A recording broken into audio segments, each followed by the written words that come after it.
नमस्कार दोस्तों, स्वागत है आपका पैसा बोलता है कि इस वीडियो में। कहा जाता है हेल्थ इज वेल्थ, और आज के परिप्रेक्ष्य में तो ये चीज़ और भी सच हो जाती है दोस्तों। हेल्थ इंश्योरेंस एक बेहद ज़रूरी चीज़ है आपके फाइनेंशियल प्लानिंग की, और एक बहुत ही इम्पॉर्टेंट हिस्सा है आपके हेल्थ केयर का। इसीलिए हेल्थ इंश्योरेंस कैसा चुनना चाहिए, हेल्थ इंश्योरेंस क्यों लेना चाहिए, और हेल्थ इंश्योरेंस चुनते वक्त आपने कौन सी चीज़ों का ध्यान रखना चाहिए, ये मैं आपसे शेयर करूंगा इस वीडियो में। आने वाले कुछ मिनट आपके लिए काफ़ी महत्वपूर्ण है दोस्तों। इस वीडियो में मैं आपसे बहुत ही काम की जानकारी शेयर करने जा रहा हूं, इसीलिए इस वीडियो को अंत तक ज़रूर देखें। अधिकतर बार हम हेल्थ इंश्योरेंस की ज़रूरत को नहीं समझ पाते हैं। हम ये सोचते हैं कि हम बहुत अच्छी हेल्थ में हैं, फिट एंड फाइन हैं, और हमें हेल्थ इंश्योरेंस की क्या ज़रूरत। पर दोस्तों, इस चीज़ को समझना बहुत ही ज़रूरी है कि हेल्थ इंश्योरेंस हमारे लिए बेहद ज़रूरी है, क्योंकि अगर आप हेल्थ इंश्योरेंस नहीं निकालते हैं तो किसी इमरजेंसी या बड़ी मेडिकल ट्रीटमेंट के लिए आपको आपकी सेविंग से पैसा खर्चा करना पड़ेगा। इसे समझने के लिए एक सिंपल सा उदाहरण लेते हैं। श्री चिंतामणि ने हेल्थ इंश्योरेंस निकाल रखा है, 10,000 रुपये साल का उनका प्रीमियम है, और 5 साल तक वो बिना किसी क्लेम के प्रीमियम भरते रहते हैं। छठे साल श्री चिंतामणि जी को किसी मेडिकल इमरजेंसी की वजह से एक ऑपरेशन करवाना पड़ता है, और उसका खर्चा उन्हें 2 लाख रुपए आता है। 6 साल में श्री चिंतामणि ने 60,000 रुपए प्रीमियम के रूप में भरे, और उन्हें क्लेम के रूप में 2 लाख रुपए उस मेडिकल ट्रीटमेंट के लिए मिले। इसमें अगर हम देखें तो श्री चिंतामणि ने 6 साल तक 60,000 रुपए भरकर कम से कम 1,40,000 रुपए बचा लिए अपनी सेविंग्स के। इस चीज को अगर ध्यान में रखते हैं दोस्तों कि अगर आप 10 साल तक भी बिना किसी क्लेम के इंश्योरेंस का प्रीमियम भर रहे हैं हेल्थ इंश्योरेंस का, उसके बावजूद अगर 11वें साल में आप पर कोई मेडिकल इमरजेंसी की वजह से बड़ा खर्चा करना पड़ता है मेडिकल ट्रीटमेंट पर, तो भी आप फायदे में रहते हैं दोस्तों। इसीलिए दोस्तों, ये बेहद जरूरी है कि हेल्थ इंश्योरेंस का लगने वाला छोटा सा प्रीमियम 10,000, 15,000 या 20,000, जैसा भी आप सम इंश्योर्ड लेते हैं, उस पर आप जरूर खर्चा करें और आपकी सेविंग्स को बचाए रखें आपके सपनों को पूरा करने के लिए। एक अच्छी हेल्थ इंश्योरेंस कंपनी चुनते वक्त इन 2 चीज़ों का ज़रूर ध्यान रखें। पहली, उस हेल्थ इंश्योरेंस कंपनी का हॉस्पिटल्स का नेटवर्क कैसा है, कितने हॉस्पिटल्स उस कंपनी के नेटवर्क में हैं, और कितने हॉस्पिटल्स ऐसे हैं जो आपके शहर में हैं और अच्छे हॉस्पिटल्स में से गिने जाते हैं जो उस कंपनी के नेटवर्क में है। ये चीज़ ध्यान में ज़रूर रखिए दोस्तों, जब भी आप एक अच्छी हेल्थ इंश्योरेंस कंपनी चुन रहे हैं। दूसरी चीज़ जो आपने ध्यान में रखनी चाहिए वो है incurred claim ratio. Incurred claim ratio एक ऐसा नंबर है जो आपको बताता है कि कंपनी अपने क्लेम सेटलमेंट पर कितना पैसा खर्च कर रही है। इनकर्ड क्लेम रेशियो ये बताता है कि कंपनी ने एक साल में सारे कस्टमर्स से कितना प्रीमियम जमा किया, और क्लेम सेटलमेंट पर उसमें से कितनी रकम खर्च की। ये क्लेम सेटलमेंट रेशियोज 40% से 110 या 115% तक भी हो सकते हैं। एक healthy claim settlement ratio 50% to 70% के बीच हो सकता है। मतलब जिसका क्लेम सेटलमेंट रेशियो 70% है, वो कंपनी जितना प्रीमियम उसने साल भर में इकट्ठा किया है उसका 70% पैसा क्लेम सेटलमेंट में इन्वेस्ट कर रही है। मतलब काफ़ी अच्छा क्लेम सेटलमेंट दे रही है, और लोगों के क्लेम्स रिजेक्ट कम हो रहे हैं, ये उसका इंडिकेटर है। एक अच्छी हेल्थ इंश्योरेंस पॉलिसी चुनते वक्त इन 7 चीज़ों का ज़रूर ध्यान रखें, जिसमें से पहली है day care treatment. Day care treatment में वो बीमारियां आती हैं दोस्तों जिनमें आपको हॉस्पिटलाइजेशन की ज़रूरत नहीं पड़ती, जिनका ट्रीटमेंट एक दिन के भीतर हो सकता है। जैसे आई ऑपरेशंस हो सकते हैं, या कैटरैक्ट निकालने का ऑपरेशन हो सकता है। इस प्रकार की कुछ बीमारियां होती है जो डे केयर ट्रीटमेंट में शामिल होती है, और किसी भी हेल्थ इंश्योरेंस पॉलिसी को खरीदते वक्त इन बीमारियों की लिस्ट जो डे केयर ट्रीटमेंट में आती हैं वो ज़रूर ध्यान से पढ़ लें। दूसरी महत्वपूर्ण चीज़ जो आपने ध्यान में रखनी चाहिए वो है रूम रेंट।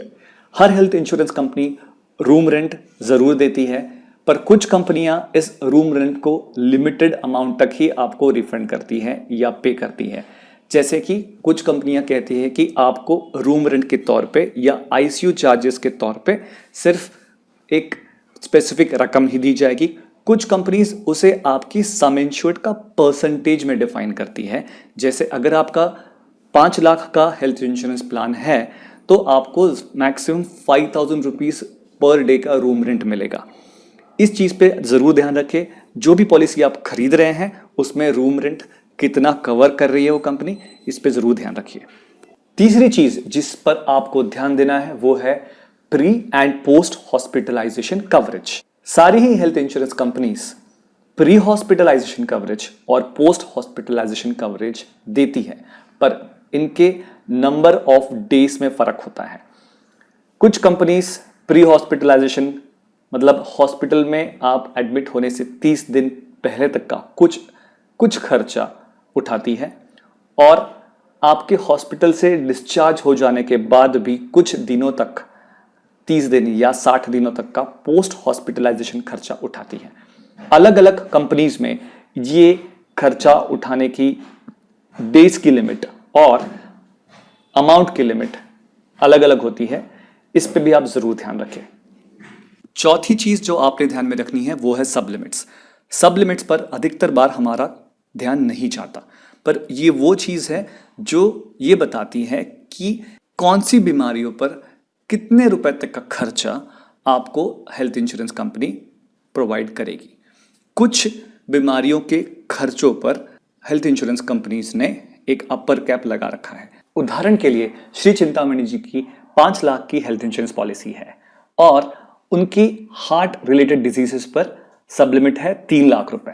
तो अगर उनका क्लेम किसी हार्ट रिलेटेड डिजीज पर होता है तो उन्हें मैक्सिमम अमाउंट 3 लाख रुपए तक ही मिलेगा क्लेम में, पूरा 5 लाख नहीं मिलेगा।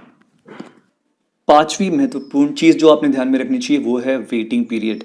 हर कंपनी का क्लेम शुरू होने से पहले का वेटिंग पीरियड होता है 30 डेज, और अलग अलग बीमारियों के लिए भी ये अलग अलग हो सकता है। तो इस पीरियड को भी आप जरूर ध्यान में रखिए। जब भी आप कोई हेल्थ इंश्योरेंस प्लान खरीद रहे हैं तो इस वेटिंग पीरियड को ध्यान से पढ़ ले और समझ ले। छठी इंपॉर्टेंट चीज है को पेमेंट्स।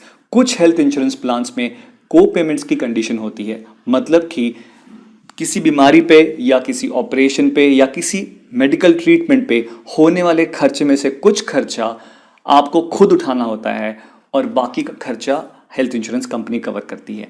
इस को पेमेंट ऑप्शन को या इस को पेमेंट कंडीशन को आप ज़रूर ध्यान में रखें, और आपकी पॉलिसी में ये अप्लाई होती है या नहीं होती है ये भी ज़रूर चेक कर लें।